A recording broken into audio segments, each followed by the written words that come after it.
So we start basically with Zotfile, and I'm now tell you, you don't need the three of them. If you want to use the one I developed, which is the one I use for Obsidian specifically, you probably need both. I haven't tested without Zotfile and BibTeX. So if you don't want to install them, but want the Obsidian workflow, you might need to open an issue for me because I don't know if it works without them. Okay, so then Zotfile, why do you want this? What we mentioned before, you want to manage your attachments. You don't want them stored in some hidden directory from Zotero. So you here in tools, you can go to Zotfile preferences, and then it gives you actually a bunch of options. The other reason is the PDF annotation. So the PDF annotation is actually done thanks to Zotfile. Zotfile is the one that helps us extract highlights and annotations from PDFs. And that's the thing that Mdnotes uses actually to export things to Markdown and move them to Obsidian. So we can start here. So first of all, managing attachments. Zotfile has a few things that help you follow like a systematic naming convention that would help you identify where your files are stored. So it has something called wildcards, and these wildcards are things you can use to name your files. We can start first to do this. So it has two fields. The first one over here is the one that is useful when you want to attach stuff here. So I have for my purpose, I have a reading list where I download all the PDFs that I want to add back to Zotero. So you select a directory in your computer where you plan to download all the PDFs that you want to add to Zotero eventually. And the other setting is this one. So here you have two options, and I guess the question here is, where do you want them? Some people want to store the PDFs directly on their Vault, so you could choose your Vault and then add a folder here, and then Zotfile, sorry, would help you move the PDFs to your Vault so that you basically store everything together. I personally don't do that, at least not yet.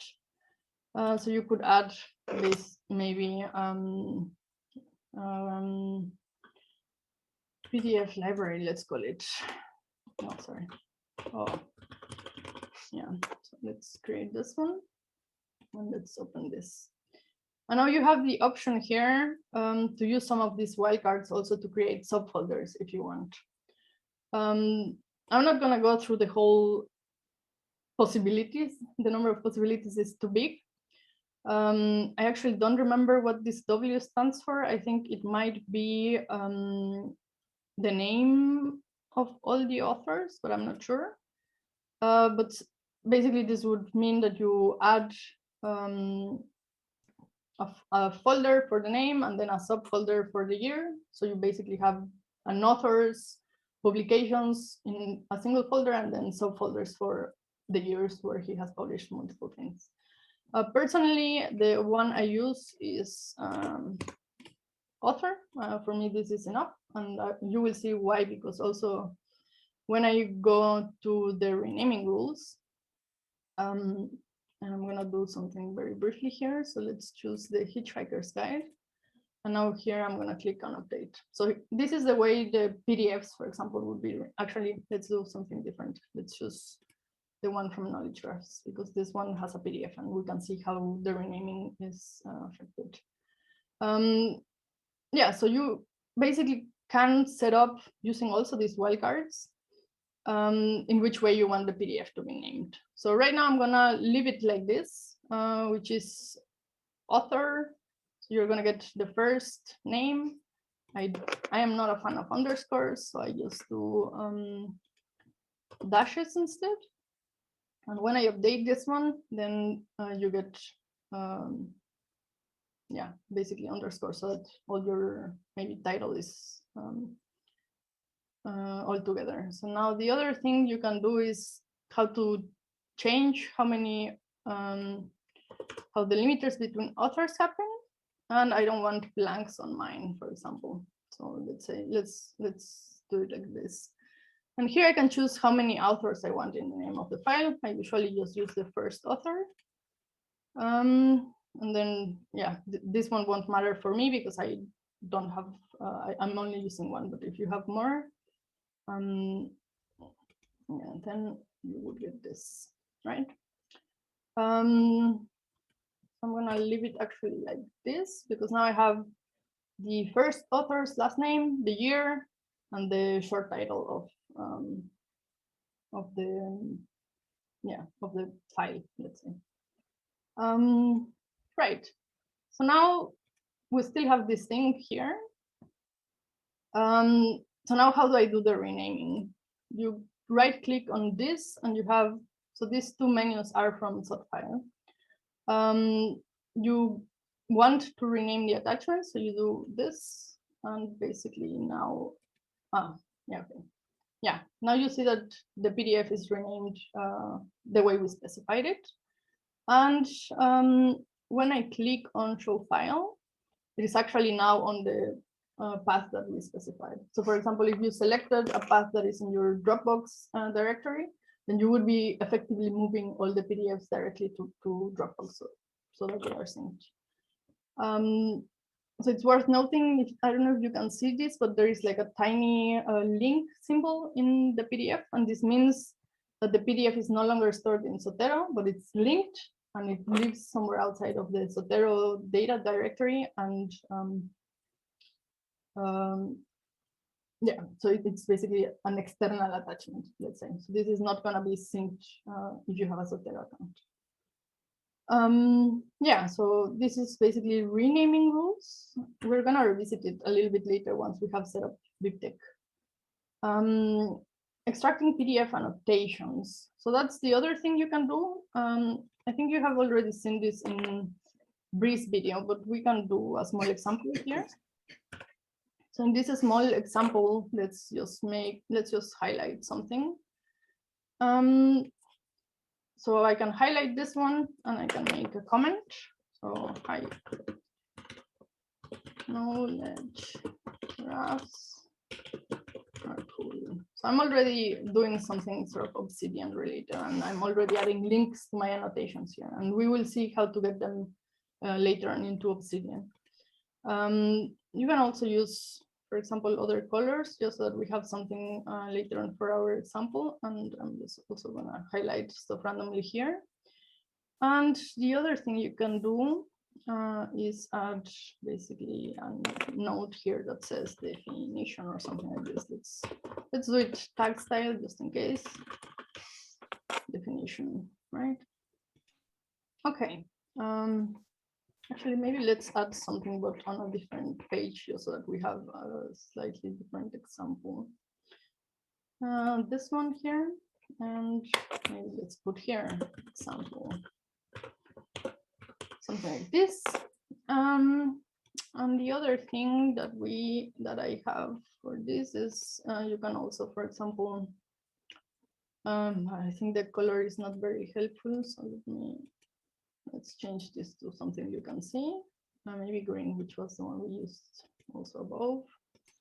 Okay, so I basically underlined this section, and this is I'm already doing stuff later for Mdnotes, but we revisit this one when we get there. All right, so now I've read my paper or my book or whatever I have here, and I want to actually get those annotations out of Zotero. So Zotfile lets us do that by clicking here on extract annotations. You see it has like a little progress bar down here. And once it's done, you get basically a note with all the things that we just added here, right? So you see everything underlined, some of the Obsidian style annotating. And importantly, I think you also get a link back to the PDF. So I think if I click on this one, it opens directly to the place where I made the annotation, which I think is pretty cool because it already enables you to quickly jump between the annotation you made and the actual place in the source where you made the annotation. yeah, so yeah, this is okay. This is already quite helpful, but you can also customize this quite a bit. And this eventually is relevant if you want to use some of the advanced stuff in Obsidian. So although we saw first that Zotfile preferences are listed here, there are actually quite a lot of preferences that are stored in something called the config editor. And this config editor is basically a little gold mine. This is where all the good stuff is. So you'll get this warning, and you have to accept the risk because you are now modifying variables that the plugins and maybe Zotero are using. Okay, so now we are here, and the list is quite long, so I don't recommend scrolling. You have the advantage that you can go here. And here you already see I have some preferences for Zotfile. So now we have a few choices. One of those choices is what to do with the colors, because the colors depends on how you use them when you are annotating too. You might have some color coding for yellow means first pass, blue means questions, things like this. And you might want to use these annotations or these highlights differently. So Zotfile actually has quite a few things that you can customize here. I don't think we can go through all of them.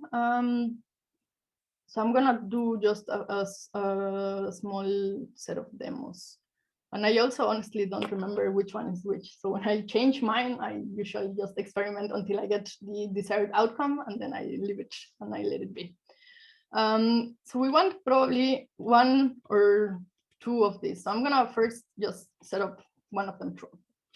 We are gonna do, I wish the extraction was a little bit faster with this paper. But we're just gonna see what the effect of setting this one to true is. And yeah, so now you see we already have some information about the colors directly on the node. Let me make this a little bit small. Yeah, okay. So that's one way to do it. Now let's set this one to false and this one to true. And when I extract again, you will get multiple nodes. So now this setting, this color node setting, will basically group them by color. So now it split the annotations into the different colors that I use for highlighting. So I got yellow and I got green. I thought I had used also magenta, but maybe I didn't. Did I save? Let's add one more. Let me move this one temporarily here. And add, yeah, we have magenta. I don't know why it didn't take the magenta one, or I just missed it. I don't know. Maybe let's add something. Oh, sorry. More purple that it recognizes. I don't know, something like this one instead. Okay. Then we save. We close. We extract again.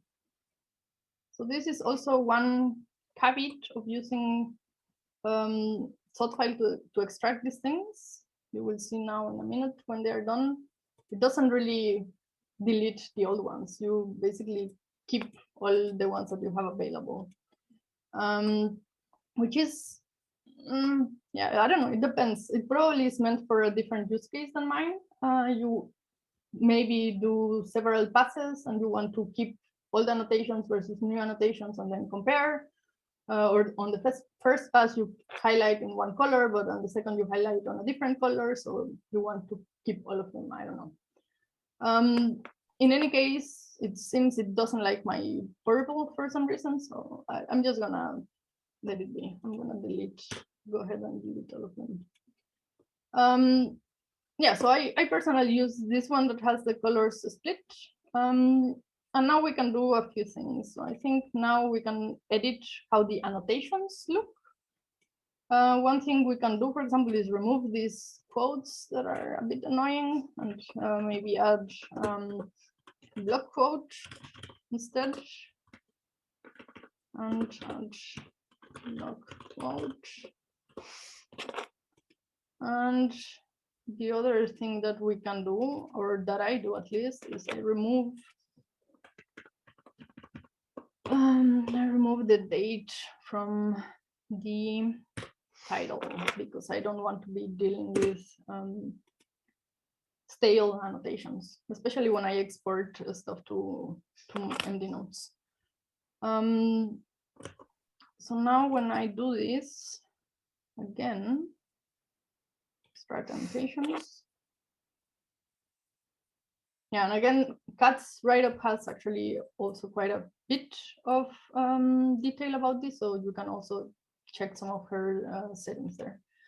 And now this is the other thing that gets a bit annoying with Zotfile. If you see here, actually there is more than what we highlighted, but when I click on it and then I click on something else, then the title gets corrected. So this is something that I don't know why it happens, but yeah, it happens. So in case you have problems with your item's title, then this is one of the reasons probably you have to click on the notes. Yeah, you can do, looking at the time, I think I might speed up, so I'm not gonna do more experiments of these ones. Maybe we tackle some specific cases at the end if you have some wishes of what we can try. Yeah, so maybe now we have some time for Q&As right now for Zotfile specifically.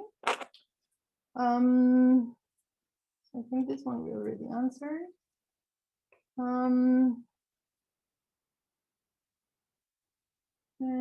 Is there a way to extract marker highlights, not text highlights? I don't know, what do you mean by marker highlights? So the two things that get extracted are, oh, my mouse is dying. Are these yellow highlights? So this, yeah, I don't know, marker, this would be marker highlights for me. So I don't know what exactly you mean by marker highlights. Do you mean maybe these ones? No.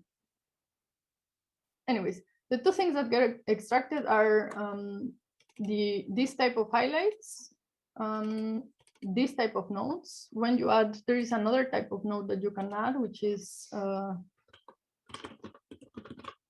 I think I covered this one. Okay, Inocular, this is maybe a bit ugly. This type of highlights won't work, and underlines, these ones also work. So underlines, this type of marker highlights in my terminology, and these so-called pop-up nodes get exported, but inline comments don't. And for example, Foxit has Foxit Reader is another PDF viewer that is relatively popular. And it has many types of highlighting thingies. Those don't get exported. So only this type of highlights and underlines. Yeah. Then, Argentina, just to clarify, you said the highlights, the underline, and did the note? Yeah. Does the note? Okay, are, that too. Yeah. So the highlights themselves, when you double click on them, then you also get the same pop-up note that you can get individually without any highlights. So you can basically use all of them. These ones are good to use when you are basically commenting on the thing you highlighted. If you are making notes to yourself, then you can also just use one of these individual notes that are not attached to any particular part of the text here. Okay. Let's see. I think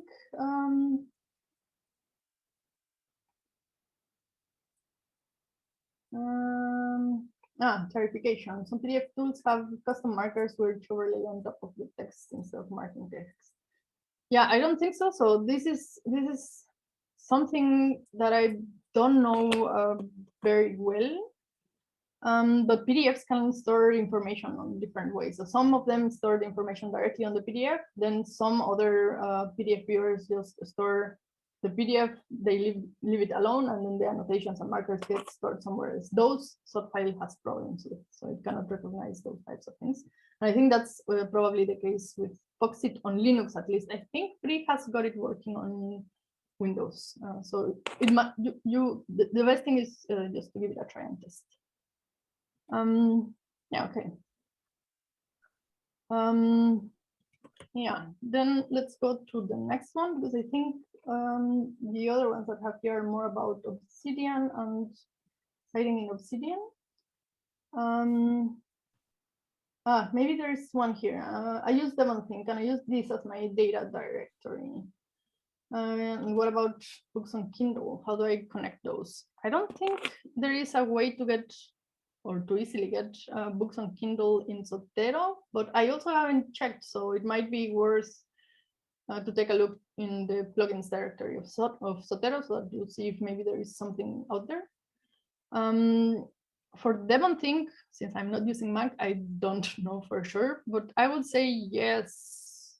No, well, depends what you mean with the data directory. So remember that over here, when we were looking at files and folders, there was this data directory. This data directory is actually the path that contains the database. So what I would say is, if you want to use both of them, because as far as I know, Devonthink is also renaming and moving files around. You have to decide which of them you want to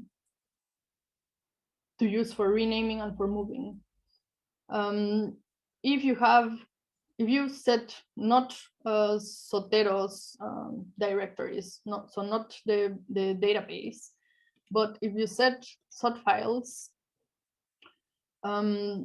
PDF library, or this location of files, to the path where you store your Devonthink database, so that Devonthink can also index it, that would be, I think, one way to make it work. I would limit moving files somewhere else, because then when you click on this one, maybe I can do an example at the end if we have time. But when you click on a file that is no longer there because you moved it within your file system, then Zotero will ask you to find it. And if you move a lot of files, then you are going to spend a lot of time manually clicking on each of one, because you cannot do it en masse. You have to do it one by one. So moving files outside of Zotero, or especially the PDFs, can be tricky. So all the moving I would do through Zotfile. So change the directory and make Zotfile move them by right-clicking and renaming, because this is, so that's the other thing you could do. You don't have to do one by one here. You could select all of them, then right-click, and then rename. And then it will move all of them and classify them accordingly, right? So it's just a matter of choosing which tool actually sort of owns that directory you're using. Yeah. Okay, I think we can move to the next part, which is better BibTeX. I'm gonna speed up a little bit because we are, it's taking longer than I actually expected. So these reasons we already discussed a little bit. So the unique IDs are what you see here. These are called side keys, and they are called side keys, I guess, based on better BibTeX. BibTeX is just the format of the file. We also saw this file here, bib.bib. And when we saw it here, h2 bib. So when you see the file here, these are basically the unique IDs, right? So these are the side keys, which means you could actually, as I was saying at the beginning, you could actually maintain your library of references by hand. You can build this plain text version of your library. But now you have to think about what is the unique ID for each of the references that I add. And this can really be somewhat of a pain. So better BibTeX helps in this regard, because now you can have some rules about how to make this these side keys. So I'm going to go over here, preferences, and then Better BibTeX has its preferences on a different spot than the other plugins. And what you want is here. What you want is to move or change this one according to something that is meaningful to you. So I use actually my my site keys as a naming convention, and then this basically helps me find files pretty easily in my file system also. So this is the default one, and if you see here, the site keys are pretty long, which I personally don't like. So what I do is instead I use this one. So for me, it's author. I remove the title, sorry. Yeah. Title year, and then I do journal. This is not my real thing, but this is the one, without the B, right? So because I use LaTeX, I do a bit of post-processing, but in general, this is how my psyche looks. And once we do this, because these psyches were already generated, we need to right-click and then refresh the BibTeX key. And then they get basically sorted. So for me, they are a lot smaller. But for example, in this case, yeah, you have an abbreviation that maybe is not super accurate. So what I do usually is whenever I add something to Zotero, the first thing I do is go here, BibTeX, and then pin it. And once you pin it, this cannot be overridden by anything else. So let's say I would somehow add another Hitchhiker Guides the Galaxy book that also got added in 2007. Then the next book would be basically Adams 2007A. So that it has a unique identifier. It automatically on its own adds certain things so that you don't have to worry about making them unique. There's many ways to construct this site key. But yeah, I think we might be running out of time. So one thing I can do pretty quickly is show how I use this slightly fast. So these are nodes from my actual Bolt. And you can see that I also use this as part of my naming convention for figures when I make annotations, and I take a screenshot, paste it in Obsidian, rename the screenshot so that it also uses the site key. And this means that whenever I want to find something about a particular paper, I just need to search my file system for the site key, and then I get a bunch of results with the files. So it doesn't even have to be Obsidian specific. It can be anything. Okay, so I can close this one. The other thing that you potentially want to use, and I think this is related to some of the questions that you get here, is you want to use this with some other tool. And these tools usually use files like this bib file that I showed when I was using LaTeX and Pandoc. So you don't want to build those files manually. And one thing, or one way to do it, is through BibTeX. So there are different ways you can do it. You can export a single one. You can select a few and then also do the same. Or you can export a whole folder, for example, and then it will create a folder for you, a whole file for you, right? And there are some built-in Zotero exports, so some formats that Zotero supports out of the box. But the ones you usually want to use are the ones that start with better, which are the ones that are provided by the Better BibTeX plugin. For the citations plugin that is developed in Obsidian, I think the recommended one is Better CSL-JSON, which is not to be confused with CSL-JSON, which is the stock Zotero one. You want the one that is developed by this plugin, right? Once you select this one, then it gives you a few options. You can, for example, keep it updated. And if I click on that tab, what will happen is that when we do this, and let's maybe use this one. And I can show it here. So let's close this one. And then let's do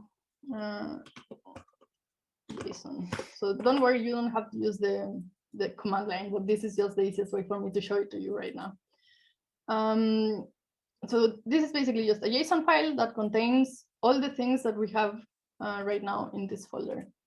So when I add, let's add something that maybe doesn't belong there, just so that it's easy to spot. Let's add, I don't remember now which folder we were using, probably H2E.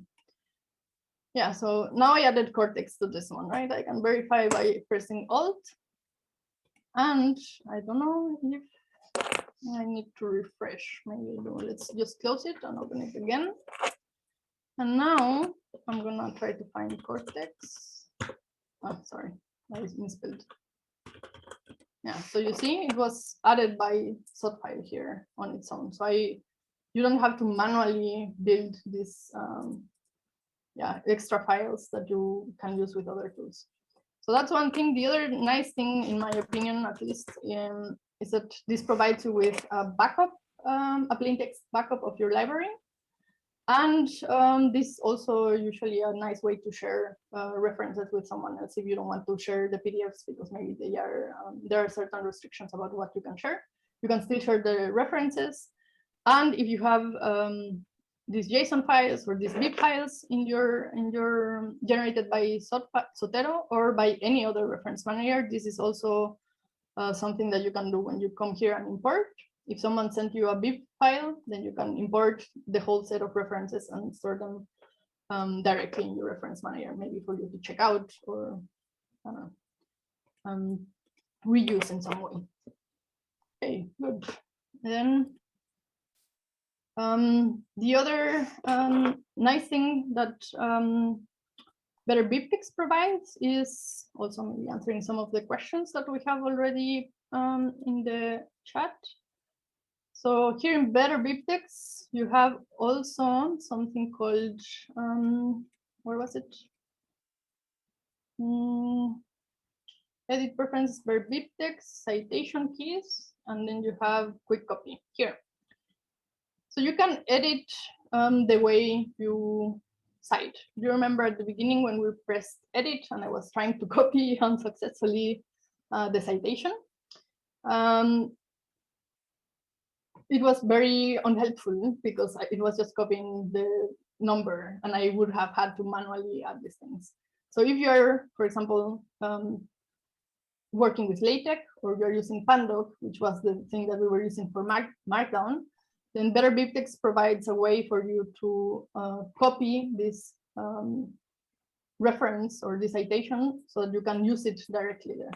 So I'm going to go and choose Pandoc, which is the thing that works for Markdown. And I'm going to click on this one, which is the actual proper formatting for Pandoc.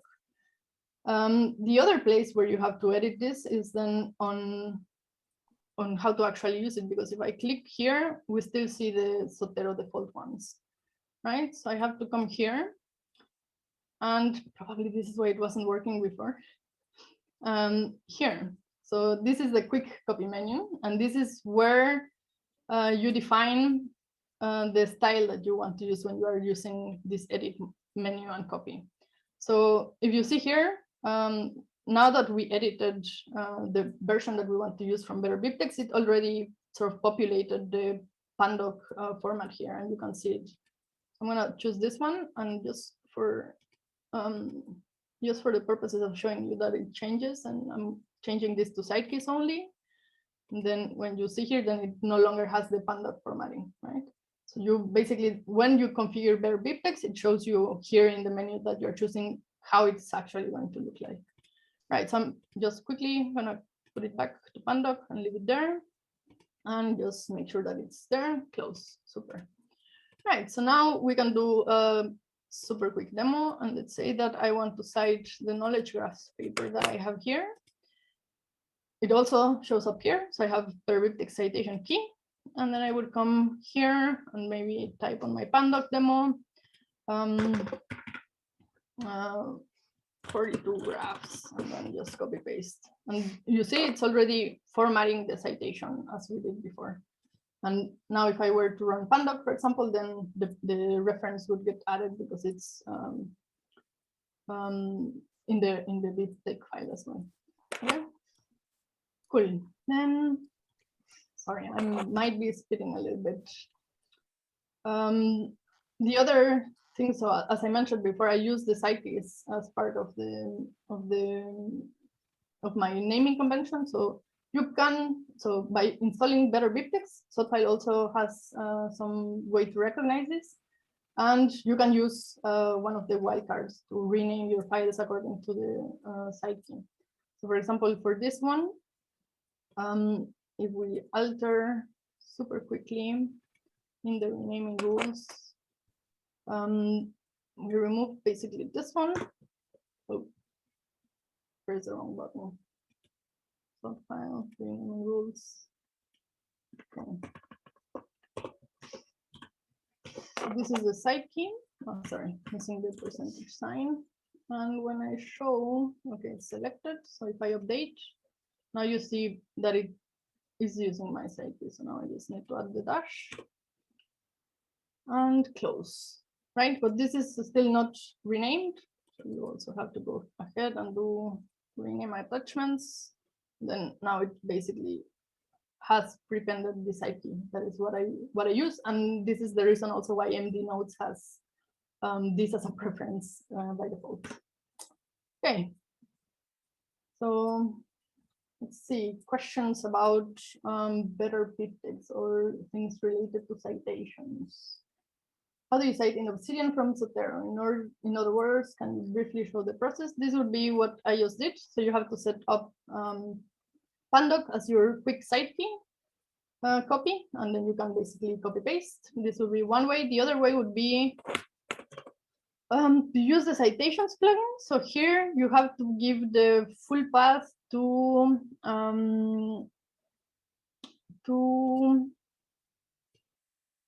your bib file. So let's do a super quick demo. Where is the vault?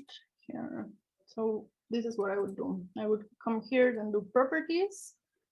And you have here basically the file path. And then you come back to Zotero. No, sorry, to Obsidian. And if I paste it here, then vault, and then now I have to add just std2.json. Yeah, there you go.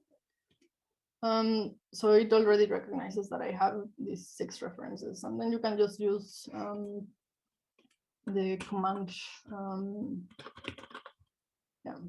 insert markdown citation, and then you can just choose one, and it will insert the right citation here. Right, so these are the 2 ways that you can cite from within Obsidian in Markdown.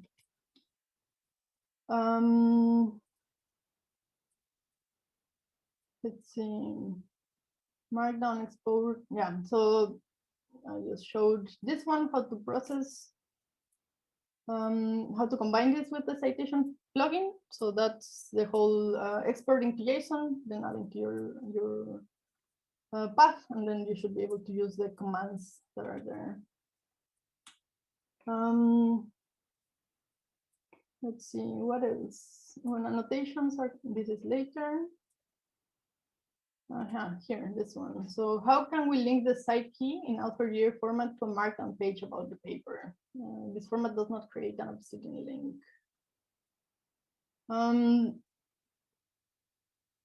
It is possible, I think. So let's go again to better BibTeX settings, and then where was it? Quick copy here. So you have also these 2 things here. So you have Zotero select link and site key select link. And when I choose this one, wait, did I change it? Preferences in export.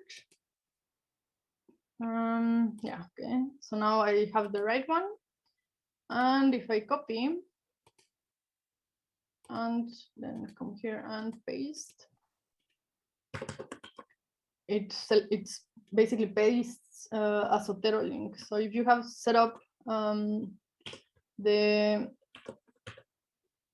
Zotero URI or URI or URL or whatever is the right name, Zotero link, you should be able to do the following. So I'm going to do something slightly different. So we are now in a completely different view. We don't have that paper visible. But if I click on this link now, it takes me to the right item. So you basically can jump between Obsidian and Zotero as you wish. Here, Argentina, I am looking at the time, and I'd say if we could move on and keep the questions for the very end. Sounds good. Just so we get through the rest. Yep, because the rest is Mdnotes, and this is where I have more slides. Yeah, so then the main thing that we do with Mdnotes is to export to Markdown. I'm going to start with this one because I think this trips up a lot of people. So remember we did, particularly for this one, you have to do things that you might set up in Mdnotes. The main one is, or the first one is whether to use the site key as a title or not. The default one is on. This is the one that I use. If you use the title one, you probably will find bugs because I don't test very often with that version. And the other option is to choose how exactly to export the annotation. So you want multiple files or do you want a single file? So this probably, the decision probably depends on your Zotfile configuration. If you make Zotfile separate your annotations and highlights into multiple files, for example, by grouping colors, and you use multiple files, then you will get one file for your notes, one file that contains the metadata, and then a bunch of files, one for each of the notes that you have here.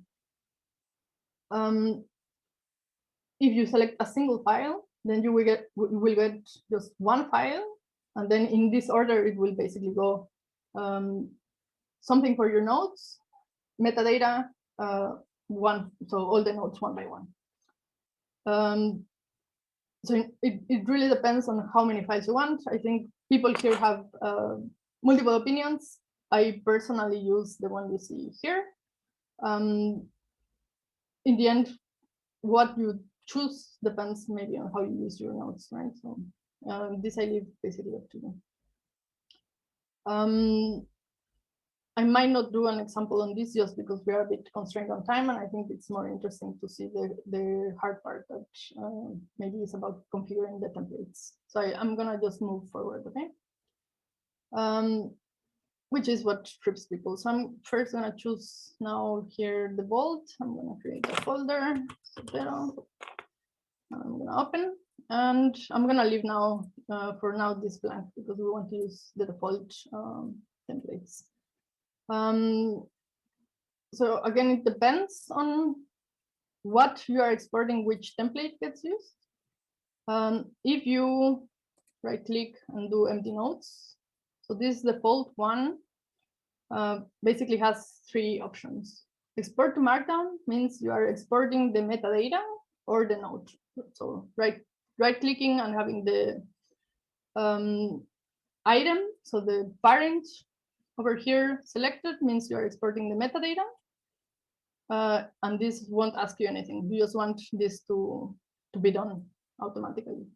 So if we check the vault, now we should have, come on, should have now what the default template does, right? I'm gonna move the vault a bit closer so it's a bit faster. If I select the node and then do export to Markdown, same thing. So it won't ask, it's just gonna repeat, export it directly. And you see it's using the site key as the first part of the naming convention. And then you get basically also what is exported by default in the templates. Now, if you right click here and try to create your notes files, it won't work. And right now I haven't added yet a warning. So to create your own personal notes, you have to have selected the top level item, right? So you can do here and then create Mdnotes file. And this one, because this one is the one that contains your notes and your manually or sort of manually written things, you don't want overwritten. So this one, every time you save, it will ask you, do you actually want to overwrite this file? right? So if we do it now here, then you have also, this is for your notes. So let's write something. This is important. Check stuff later, right? So the other thing, so let's do something, because and this is the reason why I set it up this way, at least. Let's say I had to manually insert this, or when I downloaded this, for some reason there are some mistakes. I don't know, something. So now I'm fixing the publication name, which is now archive, right? So let's briefly look at here at this one. So right now, the publication name doesn't even show up, I think. Probably because it's a paper. So we need to edit the template for it to show up. So I'm gonna edit something else. I'm gonna say that instead of today, it was from 2000, from a year past, right? So this date should change because now I've fixed the mistake. But I don't want my notes to be overwritten. So this file should stay intact. I don't want this to change. So now I'm going to use a different, so it doesn't matter which one I choose. I could choose export to Markdown. Maybe we do that one. So this one won't ask me. It's just exporting the metadata that gets overridden. So my notes are still safe. And then the date is updated, right? So this is the main thing. So now let's change it now back to this one so that I show the other menu. The other option, maybe what we do is instead delete. Let's delete all of them. Well, apparently I just deleted one. Yeah, sure. Go ahead. Yeah, delete. So the other thing might be that you, or this is at least something that I do often. I come, I add the stuff here, I read, highlight, and I want to send to Obsidian for some post-processing and to take notes and to relate it to everything else that I have going on there. Most likely, I just want to create all of them. So when I do this batch export, it won't ask me, and it will create all the files for the both, right? But now you might be worried again, because now this is my file. And say we change this again. Let's put it now next year. And you now export again, because you also highlighted more stuff, things like this. So you want the other files to be updated. When you come back, so this information is updated. Now it's 2022, but your notes are not overwritten. So this is something that is important, at least for the multi-file version. When you use single file, this is basically considered an export, and your notes will be overwritten. So this is why at least I recommend to use multi-file, because you probably will be fixing mistakes or will be changing templates, for example, to use with data view and things like this, and you don't want to have to rewrite your notes file every time or re-export your note file every time, but you probably want to update the metadata or the notes or highlights that you made, right? So at least this is why I recommend multi-file. I know it's a preference thing, but it's just something to consider when you decide how you want to set it up. Right, so the next thing is this template. So now I don't like this thing, or I want to change maybe the information that is here, or for example, in this case, we are missing one of the fields that that are in my paper, right? So this publication is not showing up. In general, you can add any type of placeholders. I only added a few, the most common ones, at least for my use case. But just like with Zotfile, sorry, not here. Oh no, yes, here.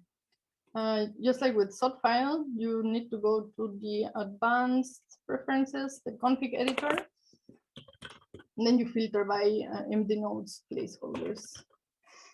And then here you see basically all of the defaults.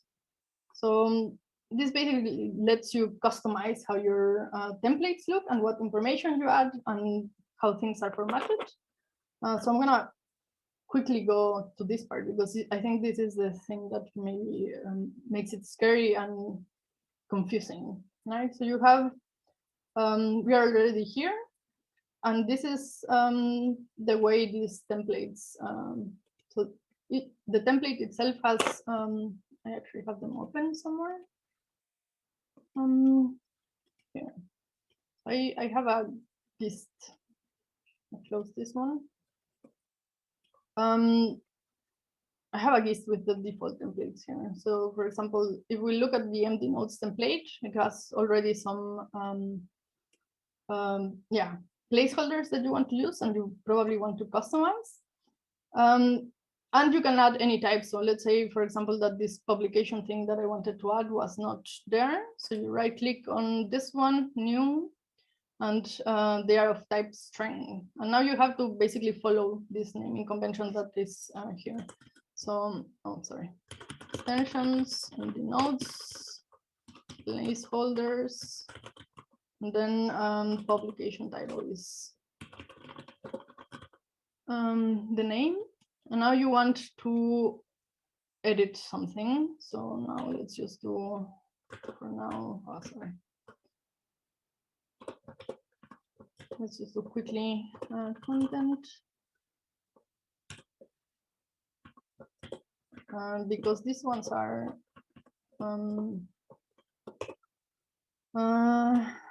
yeah, sorry. Then you use contents like this. This is because these preferences that you see here are stored as JSON. So the typing is a bit inconvenient. Yeah, but it's a bit of a limitation from Zotero. So I'm just gonna add it like this right now. I don't go into detail about all the stuff that you can add, but you can add anything that is accessible via the Zotero API. So if you are missing one field from your metadata, just come here, find the field that is missing, and then you just basically add the missing placeholder with this thing called camel case. Just to make it a little bit confusing. So you see here, this thing here looks pretty scary. I have no idea what it even means. So I tried to decompose it a little bit so it's a bit easier to identify. The first thing is the content, and what you want, this way. What you want is basically this blue line is what is going to be replaced for each of these ones, right? Then you have this field here called field contents. This field contents is just basically, so if you have author and we have an author placeholder, inside those authors you have actually, so here you have multiple of them. This is a list, right? I want to know how should I format each of these individual authors. So I want to format all of them maybe following a certain convention. So I think this example is about tags. So to each of the tags that I have for my item, please add a hash sign before, right? And once you have gone through all of the contents of that field, then just put it in this place, which is basically saying tags, colon, and the list of all tags, one by one, where you added this hashtag, and then just basically separate them by a comma. So right now here, what we did is basically add a placeholder, and we're just adding the contents. We haven't added really the label. So I could add, for example, instead of this, then I can just go and say here publication and then column. So I think if we do now, I'm just gonna go ahead and do batch export again. When we come here, we should have had archive added, but I don't know, maybe I missed something. Publication title. Okay, it doesn't matter. If you get stuck with this in particular, so adding new fields, just ping me, it's also all right. Yeah. Sorry, I'm now gonna speed a little bit. So here are the same examples, but for tags. So we can do a little experiment here. If you, yeah, I mean, maybe this is hard to see, but the only thing that I'm changing from the default is this part here. So I want my tags to be formatted just like we have them right now. So like this, but instead of having this, I want to prepend Zotero / so that I basically group my Zotero tags all together. So this is the only thing that is actually different from the default, right? So I'm just gonna copy. And we do OK. And when we export again, open. So you see now all of our tags have the Zotero / before them. So let's try this again. Maybe instead of tags, I actually want all of this to be links and to be maybe used as topics. So you see again, the only thing I'm changing right now on this one is instead of appending the hash sign, I'm just leaving the contents of this field as they are without any formatting. And if you see here, for the tags, we are removing spaces. Removing spaces actually means adding a dash instead of the spaces because Obsidian doesn't have spaces in tags. So for the links, it doesn't matter. I actually want the full word to be there. And I'm still keeping them as a list, but I could also go and make them a list instead of a comma separated one. So I could go, let's go and do like this. Then replace this here. And if I export again, then yeah, so the current tags that we have for this item actually are not very helpful, but you would have basically to edit them a little bit so that they become something that you can reuse as links, for example, right? Yeah, so these ones, for example, are part of the template, which is not super great. So maybe that's something that we want to edit next, right? Custom fields, so that's the other thing, and this one I added recently. It's not yet on the last version, it's on the alpha version, but this is also something that I added so that you could, for example, use data view. So you can add different fields. So in this case, I think you don't see it very well. Yeah, it doesn't matter, it didn't help. I'm using a placeholder with, I think it lets me copy the whole thing. Yeah, let's see, let's try. Yeah, it's paste. Yeah, it's not the whole thing. These are things from the Hitchhiker's Guide to the Galaxy. So I'm just giving them a weird name. It's just, it doesn't mean anything. And now I'm just adding a custom field. So this is definitely not something that Zotero recognizes, right? But this is something that maybe I want to add to my templates. So I have two different things. So the first thing is the content. This is what will be replaced in the placeholder. And what we want is to be able to get some field from Zotero. So for example, I could have different placeholders that get values from the author field. And this is what I'm saying here, right? So get the contents from the side key Zotero field. Let's add this one. And then let's add another placeholder for Earth. I'm copying this one. New value, string, then Earth. Then we can copy the value here, which is mostly harmless. And now the key is we have to edit our templates, which means maybe templates, and then let's add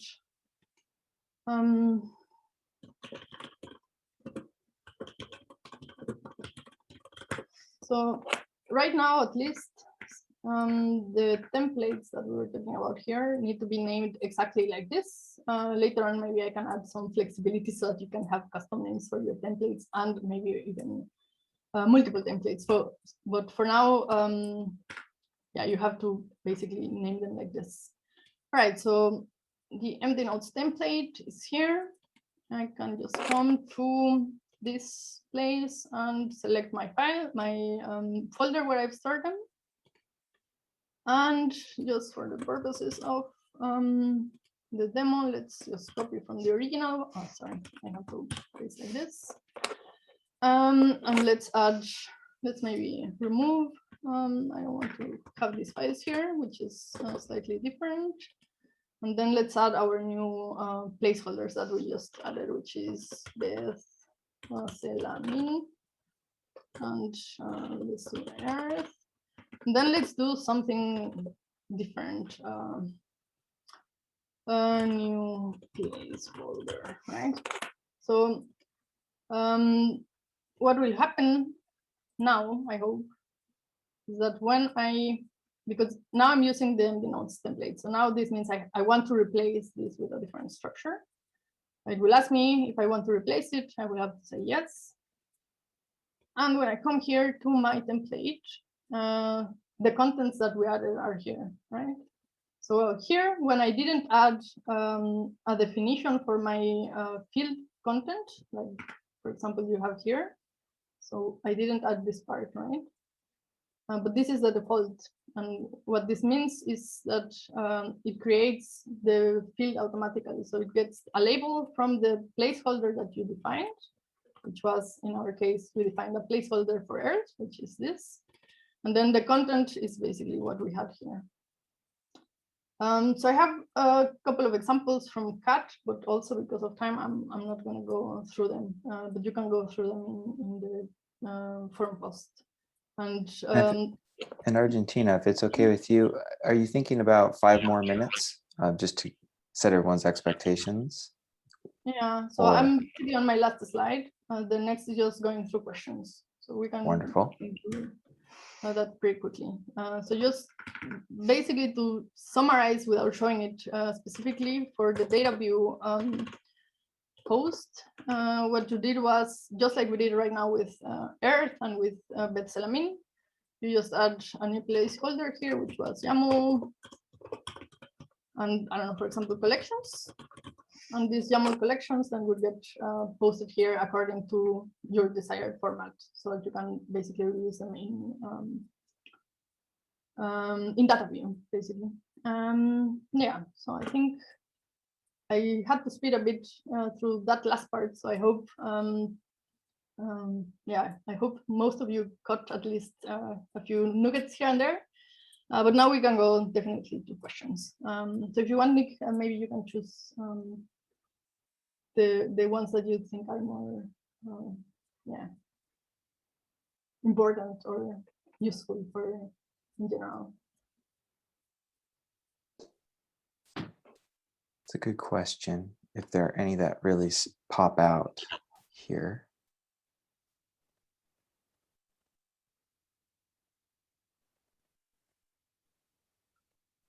If not in Slido, we could always ask someone to unmute themselves one at a time.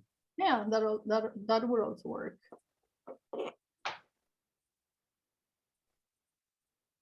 Or in the Zoom, we have, let's see. Okay, a couple in Slido. Mm-hmm.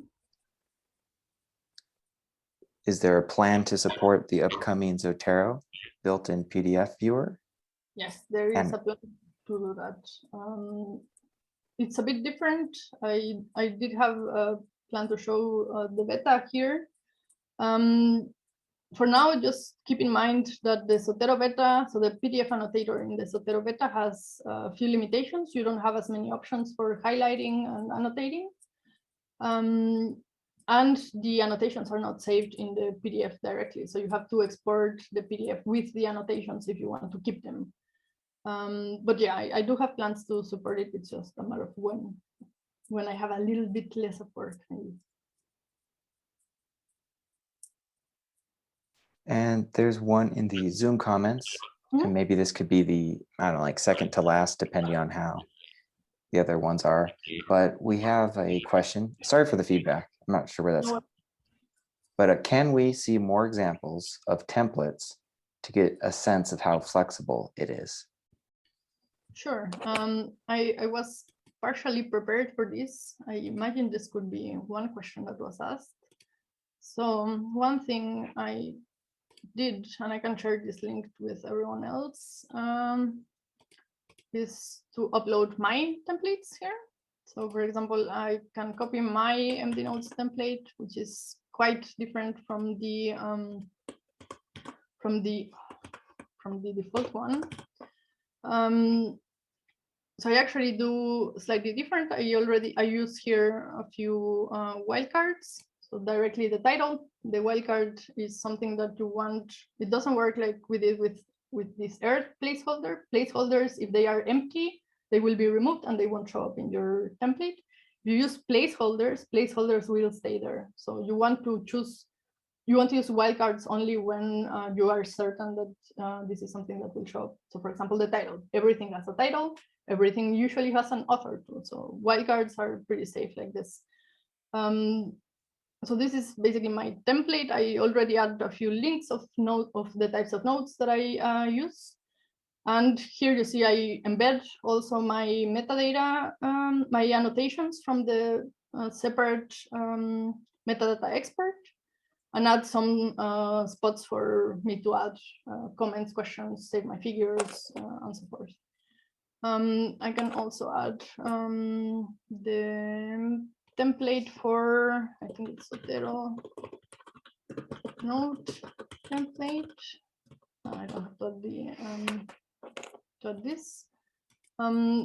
So it's a bit different also from the default one, in that I also tag them so that I can filter them as well. And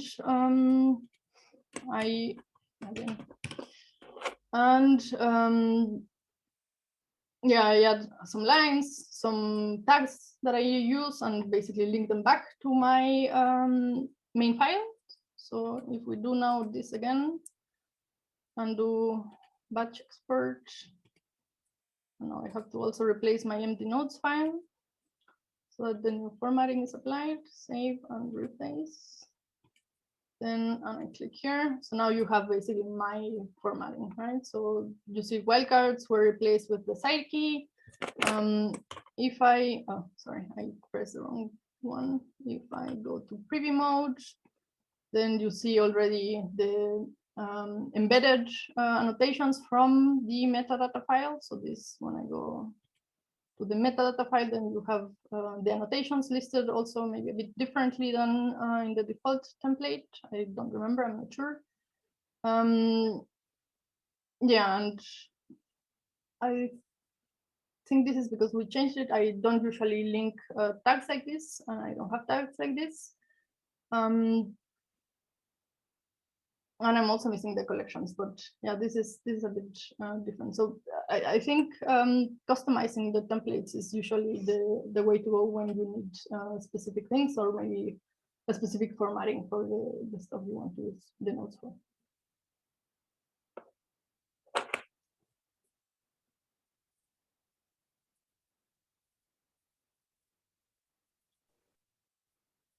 So are there any things we're missing?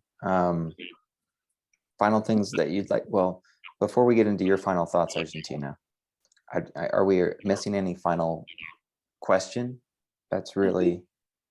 I think we covered the last part was a bit super fast, but we covered pretty much everything that you need to get set up. Unfortunately, there was also no time for you guys to follow along. I had planned to also give you the links so you could edit templates and things like this. But if you do want to experiment and get stuck, just ping me in Discord. I'll be happy to help. If you want from the questions in Slido, I found a few. So how to jump from the side key in Obsidian back to Zotero. You sort of can, not from the side key like we were doing here, because these side keys are not yet supported, right? So the citation plugin can insert them, but you can't really do anything with them just now. So you have to use Pandoc to actually get the PDF with the right formatting and such. You can't really click them because they are not links or anything like this. So in the way I use this, at least, is I actually have the links here. So for me, this is the way where how I go back to Zotero. So I use click and it brings me right to the file. And yeah, maybe a few things that we can do slightly different here. So here, this is one way to attach things. So if I open this one, it will open, I think, in Atom. Yeah. So Atom is my default Markdown file. So I can also double click. Yeah, I don't know why it does this. I can also double click on the files here, but it doesn't help me very much to travel back and forth. One thing you can do is in this thing, search for Obsidian, and you will see the secret Obsidian variables that I've added here. So there are a few things. I've added things for blocks, for block referencing.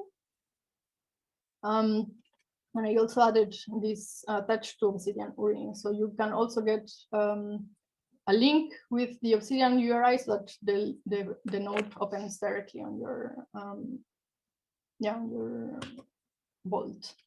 So if we do again this very quickly, batch export, open, then you saw some other stuff was added here. So I can, for example, click on the green annotations, yeah, open link, and then it brings me directly to my node.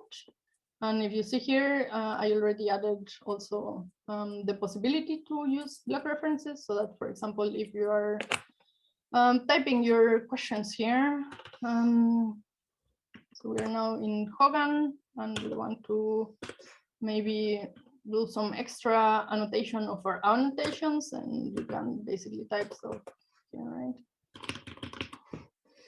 You basically have the power to reuse the annotations that you extracted from Zotero directly in your notes, which is, I think, something that was missing until now.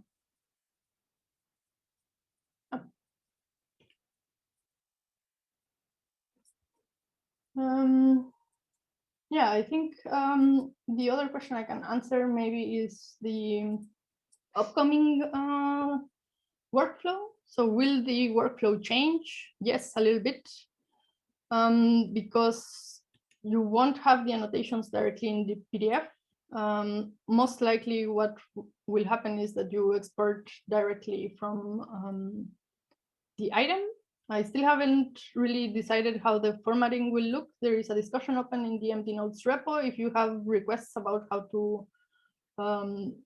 the export should look like, because the new annotations are stored in Zotero databases, and the Zotero databases then allows us to basically pick and choose and group them maybe differently than it is currently done now. Yeah, so we can change it a little bit. It might make it easier. Might make it just different.